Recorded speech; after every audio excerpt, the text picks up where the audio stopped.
The Fray Bentos Boys. Life inside a World War I Mark IV tank cross-section. Deep in the heart of one of the most difficult World War I battles, a tank carrying 9 brave men survived for 3 days, stranded between a battle's 2 fronts. They left their mark on history as the longest tank action of the war. It was August 1917, and the now famous Fray Bentos tank and its crew were making their way through the Third Battle of Ypres, better known as the Battle of Passchendaele, at a not-so-speedy but very loud and bumpy 3 miles per hour. The 9-man team was made up of Captain Donald Richardson, 2nd Lieutenant George Hill, Sergeant Robert Misson, and 6 gunners, William Maury, Ernest Hayton, Frederick Arthurs, Percy Budd, James Binley, and Ernest Brady. Their battle station was the Mark IV tank that Captain Richardson had affectionately nicknamed Fray Bentos after the well-loved British tinned meat. This Mark IV tank, which entered service a few months earlier in May 1917, was one of the most prolific tanks of World War I. The Mark IV was the first British tank to be produced en masse, changing the scope of warfare forever. With thick steel plates cut, drilled, and hardened to be used for its 12mm thick armor, the role of the male Mark IV tanks was to knock out pillboxes and machine gun nests. This is exactly what the Fray Bentos and its crew were attempting when they got fatefully stuck on the 27th of August 1917. After firing on the Somme farm, the tank ran into a ditch just after 5:45 that morning near their next target, Gallipoli Farm. Originally, Richardson had been walking alongside the tank to deflect enemy fire, but after receiving wounds in his legs, returned inside just in time for it to get trapped. Despite being stuck in the mud, all was not lost for Fray Bentos. The rhomboid-shaped tank had heavy armament that the crew could still use to fire upon the German army, thanks to its 2 Ordnance QF 6-pounder guns and 3 Lewis 303 machine guns, 2 of which were positioned in the sponsons and 1 in the hull front.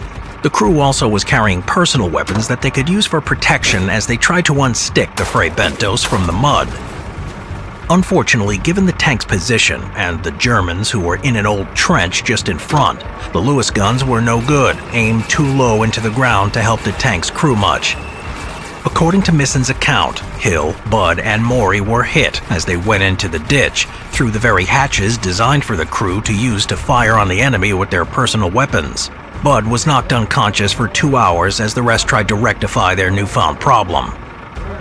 First Sergeant Misson and Gunner Brady exited the tank under heavy enemy fire to fruitlessly try and dislodge the vehicle using the equipment strapped to it. Feeling bullets ricocheting around him, Misson jumped back in the tank, but it was tragically too late for Brady. He was shot, and his body fell under the tank and sank into the mud as his crewmates watched, unable to do anything. If things didn't look sticky enough for the Fray Bentos, the Allies on their own side also started sniping at the tank in an attempt to prevent the Germans from taking it, and suspecting the crew dead or long gone. But they were still alive and willing to fight on. For a total of 3 days and 2 nights, the men of the Fray Bentos endured enemy fire and horrible conditions inside the 28-ton tank. It may have been a marvel of modern warfare and an effective weapon, but life inside was hardly peachy. Despite its armor, shrapnel still penetrated the hatches, injuring the crew inside in what were called sprays of hot molten metal. They didn't dare leave as they were experiencing enemy fire from all directions, and the Fray Bentos wasn't designed for prolonged multi-day attacks. It didn't have comfortable modern trappings like a toilet or even a water station. Instead, the men were forced to endure temperatures that could reach over 30 degrees Celsius or 100 degrees Fahrenheit during the day and drop below freezing at night. The only available liquid was from water in the radiator or filthy, muddy water from where they were grounded. Having no other choice, that was what they drank in order to stay alive. Things were looking dire. At one point, a German soldier even succeeded in making it to the tank and dropped a grenade inside, which the British soldiers promptly threw back out. At around 7 p.m., over 12 hours since the tank first got stuck, with all but Binley wounded, Captain Richardson made an executive decision to tell Misson to head back to the British infantry and tell them to stop firing. If they were to get out of this alive, it wouldn't do to be shot by friendly fire just as they escaped the Germans on the other side. Of course, the Germans didn't get the memo and continued to fire on the tank for the next 3 days across the 22nd, 23rd, and 24th of August 1917. Above all else, the crew of the Fray Bentos were determined to do their duty and not let the tank fall into enemy hands. Any tank lost to the Germans would be a massive blow to their offense. Despite the war nearing its conclusion, the Germans hadn't focused on tank warfare and had none of their own to retaliate against the Allies. Instead, they focused on defense or repurposing those they captured, which was why it was imperative Fray Bentos stayed out of their hands. But life inside the Mark IV wasn't pleasant. Putting aside the enemy fire, wounds, potential shrapnel, heat, and muddy water, a cramped tank wasn't a great living space at the best of times. The only place to sit was beside the 70-gallon engine and transmission.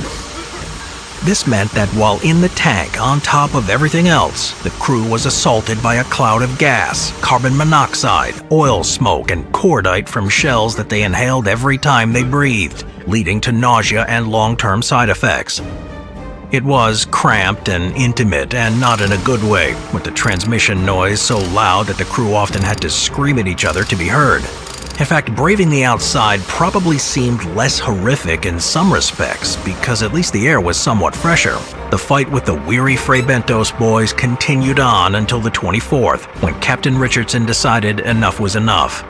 After over 60 hours of constant assault, they would make a break for it back to British lines, taking not only their weapons and maps, but unhooking and taking the Lewis guns also. The crew exited the tank at 9 p.m. August 24th. Forced to literally crawl on their bellies across the mud, the remaining members of the Fray Bentos tank crew, sans Brady, slowly made their way to the British lines. Finally, after an arduous journey and a record-breaking extended siege in their tank, the surviving crew had made it. They encountered the 9th Battalion, also known as the Black Watch, who took the weary men in and tended to their multiple wounds. The battle for the Fray Bentos was over, and luckily, the Germans never succeeded in capturing the tank for themselves. All the men who had endured the 3 days inside Fray Bentos received recognition for their calmness and stoicism under heavy fire. Captain Richardson and Second Lieutenant Hill received the Military Cross, while Misson and Maury were awarded the Distinguished Conduct Medal. The other members, Hayton, Arthurs, Budd, and Binley, received the Military Medal. Sadly, Budd didn't survive to see the end of the war, dying a year later, aged 22. Captain Richardson went on to command another tank he lovingly called the Fray Bentos II, although it couldn't possibly live up to the legacy of its predecessor. The Fray Bentos II was captured and presented to Emperor Wilhelm II. At the end of the war, the affectionately nicknamed Fray Bentos boys were officially recognized as the most decorated tank crew, undergoing the longest tank action of World War I.